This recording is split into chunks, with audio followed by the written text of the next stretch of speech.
All right, it's time to get cooking in Nanny Bubby's kitchen. Today she's making a delicious breakfast dish for dinner. It's called shakshuka. Nanny Bubby is joining us now to show us how to make it. Hello, happy Friday.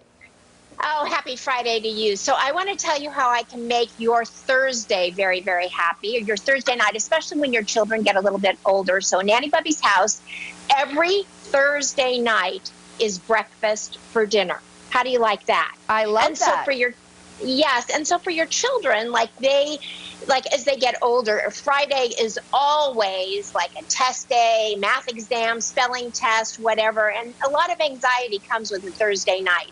But when they get in the car, if you can remind them it's breakfast for dinner tonight, what do you want? And they can do waffles to pancakes to your husband and you saying shakshuka. And a lot of children love shakshuka.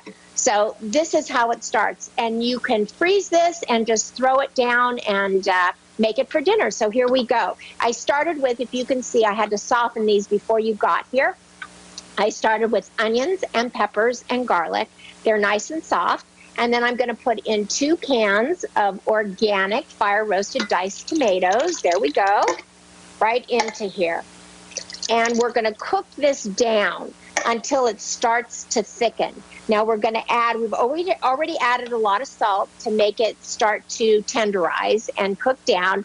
And now we're going to add paprika. Can you see that? Yes. Teaspoon, cumin, and red pepper flakes, 1/4 teaspoon more or less depending on your taste. We're going to take all that and just dump it right in.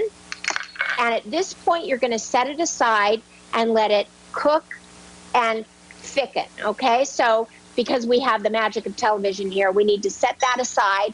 And I have one that has already been thickened.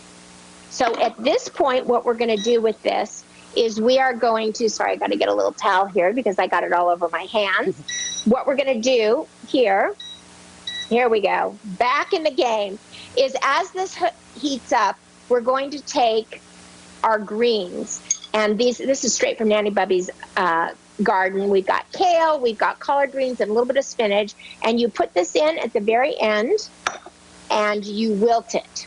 Boy, I'm throwing things all over this kitchen. Are you seeing how messy I'm being here, Lindsay? It's hidden. It looks really clean from our perspective. I'm just slopping it in here. I don't know what's happened to me in my own kitchen, I tell you what. Okay, so there you go. And as this heats up, it just starts to wilt. I'll put a little bit more in, like so. And then in order to keep this, when you cook with tomatoes, it gets very acidy. And the recipe originally called for sugar, but I don't use sugar because you know me and sugar, I don't like it. But I am using coconut yogurt. And I'm putting in 2 heaping tablespoons of that. And that will keep this from getting very acidy, and it sweetens it up just enough. And then what we're going to do is we're going to make a well, and we're going to do that well with this right here, and we're going to crack eggs, and we're going to poach these eggs. If you can see, whoop, here we go, sloppy again, 1 and another one. Whoop, there we go. I wish I were like Julia Child. That's talent. Yeah, Julia Child had this down. I am not so good, let me tell you. And another one. So at this point, so actually I usually put about 6 to 9 eggs in my shakshuka, and you can do 1 or 2 things. You can either take this and you can cover it like you would fried eggs, and there's a covering on the top if you just cover it, or you can take it and you can put it in the broiler and let it broil, which is what I just did. So if you follow me over to the Chapman oven here, okay, let me get this stopped. And we're going to open this up, and I'll show you how beautiful this is. It got a little bit browned. Also, I forgot to mention that you're also going to throw feta cheese over the top before you put it into the broiler. Oh. So look at that. Yeah. And so you see this, the eggs are right here. Yep, there's the eggs.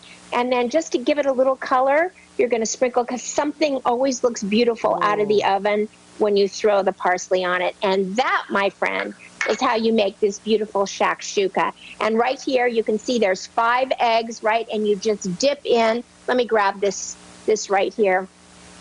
10 seconds. So and you good. just pull up the eggs. And there you have it. That looks so good. And I feel like I could do that, right, Rocky? Rocky and I were drooling watching this. Oh, I love, yes. I love that. And can I just say, I'd rather her do it. Yes. I have a free gift for all of our listeners, nannybubby.com/spices, 19 essential herbs and spices that you need to have for your kitchen. Oh, I love it. Thanks, guys. Thank you so much. Guys, check out Nanny Bubby's Kitchen and Garden on social media and online at nannybubby.com. We also want to thank Chapman Automotive for sponsoring this segment. Rocky.